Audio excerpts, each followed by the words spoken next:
बिहार ज्ञान चक्षु में एक बार पुनः आप सबों का स्वागत है। हम लेकर आए हैं आपके लिए 50 महत्वपूर्ण प्रश्नों का स्वागत है। हम करेंगे आपके शिक्षक बनने का सपना साकार। आज के वीडियो में हम 6 to 8 पेपर सेकेंड के सोशल साइंस के मुख्य प्रश्नों को, इम्पोर्टेंट प्रश्नों को हल करेंगे। तो आइए चलते हैं। पहला प्रश्न है, मेगास्थनीज किसका राजदूत था? तो हमारा जवाब होगा सेल्यूकस। हमारा जवाब होगा सेल्यूकस। मेगास्थनीज सेल्यूकस का राजदूत था। अगले प्रश्न की ओर। अगला प्रश्न है, इंडिका के रचनाकार कौन थे? इंडिका के रचनाकार कौन थे? आपने अभी तुरंत देखा कि सेल्यूकस के राजदूत थे मेगास्थनीज। मेगास्थनीज ही इंडिका के रचनाकार थे। तो हमारा सही जवाब होगा मेगास्थनीज। मेगास्थनीज इंडिका के रचनाकार थे मेगास्थनीज, जो सेल्यूकस के राज दरबारी थे। अगले प्रश्न की ओर। अगला प्रश्न है, बौद्ध धर्म के प्रचार के लिए अशोक ने किसे श्रीलंका भेजा?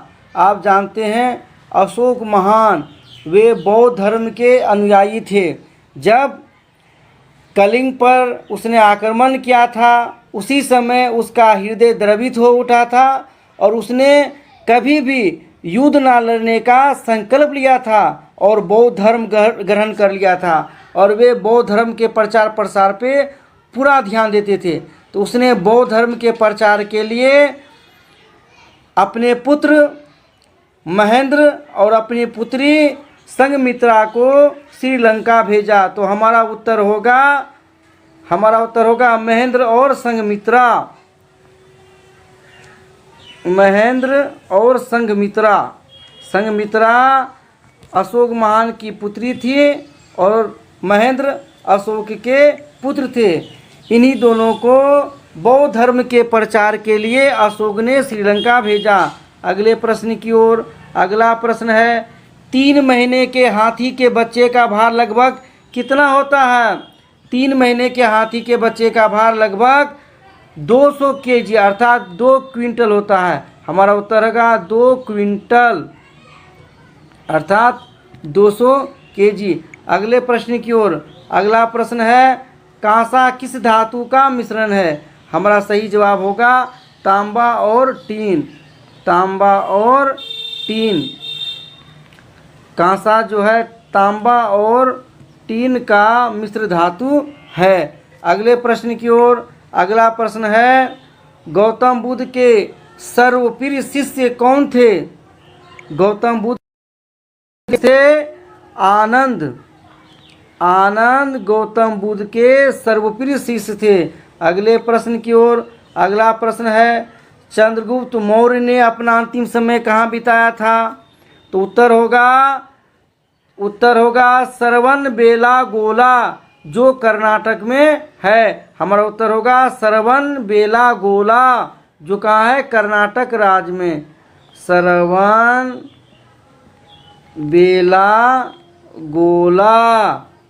ये कर्नाटक राज्य में है। कर्नाटक राज्य में है श्रवणबेलागोला। चंद्रगुप्त मौर्य ने अपना अंतिम समय वहीं बिताया था। अगले प्रश्न की ओर। चंद्रगुप्त मौर्य ने अंतिम समय में किस धर्म का अनुसरण किया? तो चंद्रगुप्त मौर्य ने अंतिम समय में जैन धर्म का अनुसरण किया था। चंद्रगुप्त मौर्य ने अंतिम समय में जैन धर्म का अनुसरण किया था। तो हमारा उत्तर होगा जैन। अगले प्रश्न की ओर। अगला प्रश्न है, सत्यमेव जयते किस ग्रंथ से है? सत्यमेव जयते किस ग्रंथ से है? हमारा उत्तर होगा सत्यमेव जयते जो है मुंडको उपनिषद से है। मुंडको उपनिषद। मुंडकोपनिषद।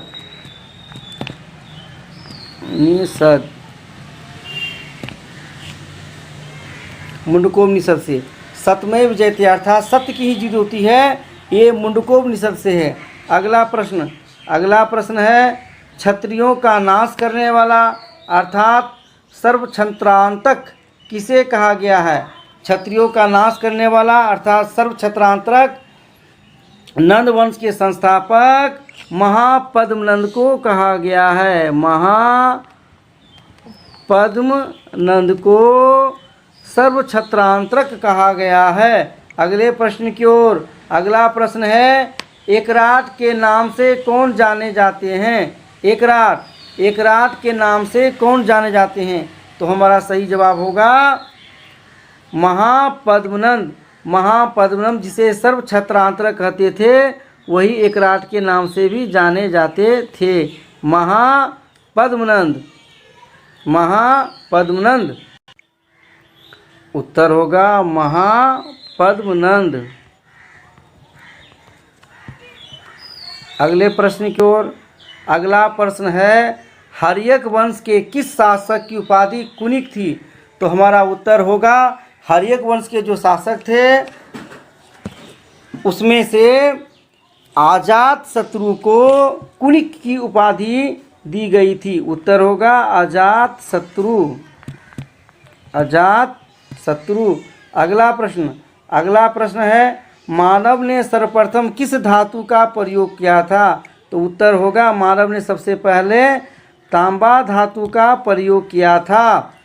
अगला प्रश्न भारत में मूर्ति पूजा का आरंभ कब माना जाता है? तो हमारा उत्तर होगा वैदिक युग, वैदिक काल से ही मूर्ति पूजा का आरंभ शुरू हो गया है। वैदिक काल ही हमारा सही उत्तर होगा। अगले प्रश्न की ओर।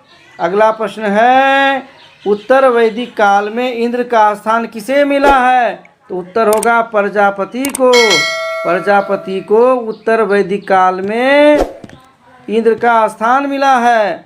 अगला प्रश्न है, किस वेद की रचना गद्य एवं पद्य दोनों में की गई? तो हम जानते हैं कि वेद 4 हैं, जिसमें से यजुर्वेद की जो रचना है गद्य एवं पद्य दोनों में की गई है। तो हमारा उत्तर होगा यजुर्वेद की रचना गद्य एवं पद्य दोनों में की गई है। अगला प्रश्न, चरक किसके राज चिकित्सक थे? चरक किसके राज चिकित्सक थे? हमारा सही जवाब होगा कनिष्क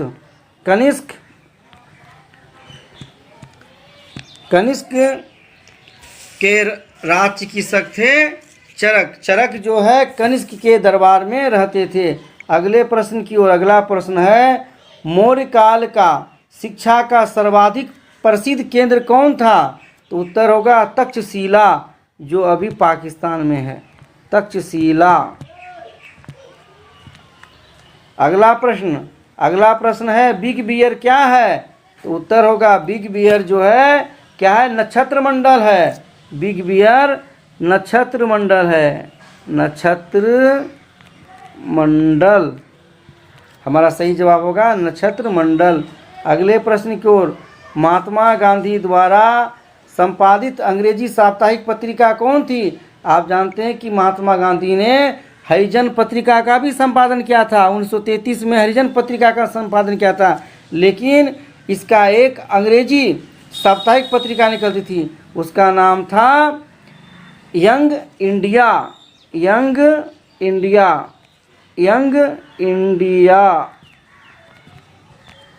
अगला प्रश्न है, सुभाष चंद्र बोस ने अंग्रेजों के विरुद्ध कहाँ से आंदोलन आरंभ किया था? सुभाष चंद्र बोस ने अंग्रेजों के विरुद्ध कहाँ से आंदोलन आरंभ किया था? तो हमारा सही जवाब होगा सिंगापुर से सुभाष चंद्र बोस ने अंग्रेजों के विरुद्ध आंदोलन आरंभ किया था। अगला प्रश्न, भारत का ग्रैंड ओल्ड मैन किसे कहा गया है? भारत का ग्रैंड ओल्ड मैन दादा भाई नौरोजी हमारा उत्तर होगा दादा भाई नौरोजी। अगला प्रश्न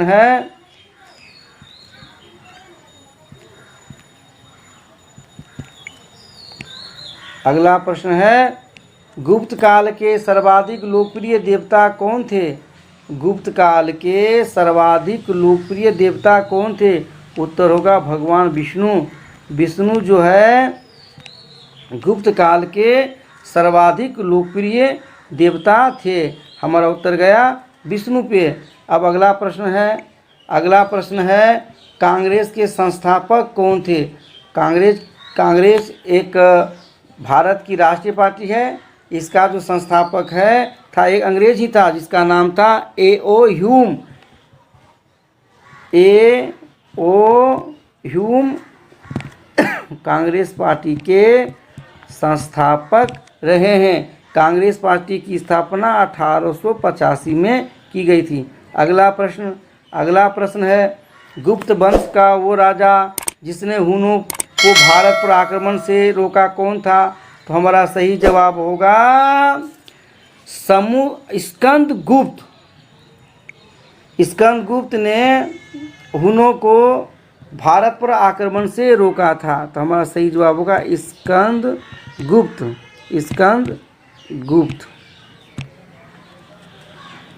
अगला प्रश्न है अखिल भारतीय ट्रेड यूनियन कांग्रेस के प्रथम अध्यक्ष कौन थे? अखिल भारतीय ट्रेड यूनियन कांग्रेस के प्रथम अध्यक्ष कौन थे? तो हमारा सही जवाब होगा लाला लाजपत राय। आप जानते होंगे लाल बाल पाल के नाम से जानने वाले लाला लाजपत राय अखिल भारतीय ट्रेड यूनियन कांग्रेस के प्रथम अध्यक्ष थे, लाला लाजपत राय। अगला प्रश्न है लिंग हु फेन किस देश का पकवान है? आप लोग पकवान जानते हैं ना, पकवान। तो लिंग हु फेन चीन देश का पकवान है। चीन में लिंग हु फेन नाम का पकवान बनता है। अगला प्रश्न है पोंगल का त्यौहार किस प्रदेश में मनाया जाता है? तो पोंगल का जो त्यौहार है वो भारत के तमिलनाडु प्रदेश में मनाए जाते हैं, तमिलनाडु। अगला प्रश्न है तिल संक्रांति किस प्रतीक से संबंधित है? आप जानते हैं कि तिल संक्रांति 13-14 जनवरी को मनाया जाता है, जिसमें तिल की पूजा होती है, देवताओं को चढ़ाया जाता है। ये तिल सक्रिय तिलकुट की पूजा बिहार प्रदेश में होती है। तिल संक्रांति का संबंध बिहार प्रदेश से है, बिहार। अगला प्रश्न है संसार का सबसे बड़ा डेल्टा कौन है? तो संसार का सबसे बड़ा डेल्टा सुंदरबन डेल्टा। ये सुंदरबन डेल्टा जो है, सुंदरबन डेल्टा कावेरी कृष्णा गोदावरी नदियों द्वारा लाई गई मिट्टी से बना है। अगला प्रश्न है पशुपतिनाथ मंदिर कहाँ स्थित है? आप जानते हैं कि पशुपतिनाथ का मंदिर जो है वो लकड़ी से बना हुआ है और ये नेपाल में स्थित है, नेपाल। अगला प्रश्न 5 नदियों की भूमि किसे कहा जाता है? आप जानते हैं 5 नदियों की भूमि पंजाब को कहा जाता है। पंजाब में 5 जो नदियां हैं वो है चिनाब, रावी, ब्यास, सतलज और झेलम। 5 नदी होने के कारण पंजाब को 5 नदियों की भूमि कहा गया है। अगला प्रश्न है भारत के पठारी भाग में कौन सी मिट्टी पाई जाती है? तो उत्तर होगा काली मिट्टी।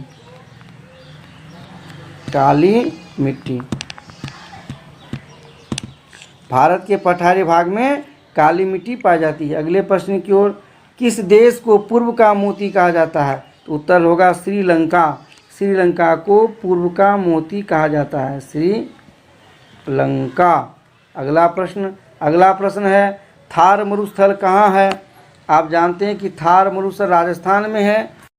थार मरुस्थल जो है राजस्थान में है और अरावली पहाड़ी में, राजस्थान के अरावली पहाड़ी में, राजस्थान। थार मरुस्थल भारत का सबसे बड़ा मरुस्थल है। अगला प्रश्न है भूकंप की तीव्रता मापने की इकाई। भूकंप की जो तीव्रता मापी जाती है उसका जो इकाई है वो रिक्टर पैमाने पर मापा जाता है, रिक्टर पैमाना। अगला प्रश्न है भूकंप मापने का यंत्र कौन है? तो भूकंप मापने का जो यंत्र वो है सिस्मोग्राफ। सिस्मोग्राफ ये भूकंप मापी यंत्र है, सिस्मोग्राफ। अगला प्रश्न है, भूपरपट्टी के नीचे का वो स्थान जहाँ कंपन शुरू होता है क्या कहलाता है? जब भूकंप आती है तो भूपरपट्टी के नीचे का जिस स्थान पर कंपन शुरू होता है वो क्या कहलाता है? उद्गम केंद्र।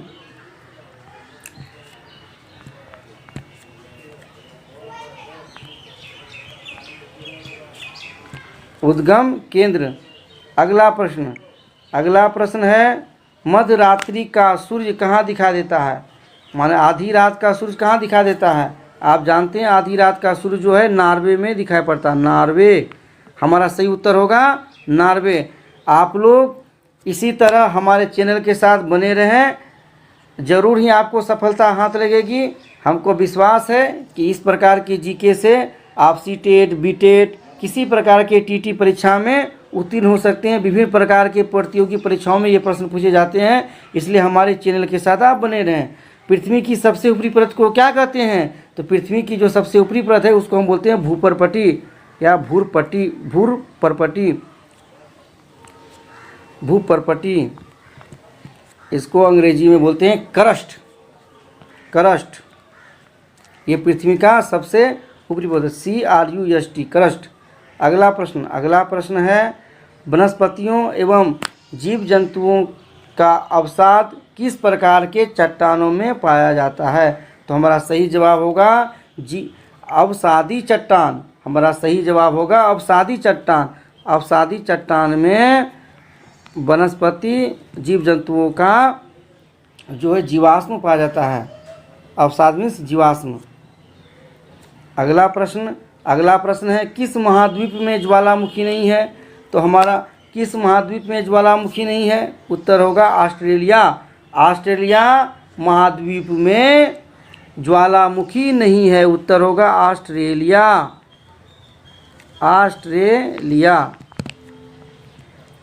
अगला प्रश्न है, हमारी पृथ्वी किस गैलेक्सी का भाग है? हमारी पृथ्वी किस गैलेक्सी का भाग है? उत्तर होगा मिल्की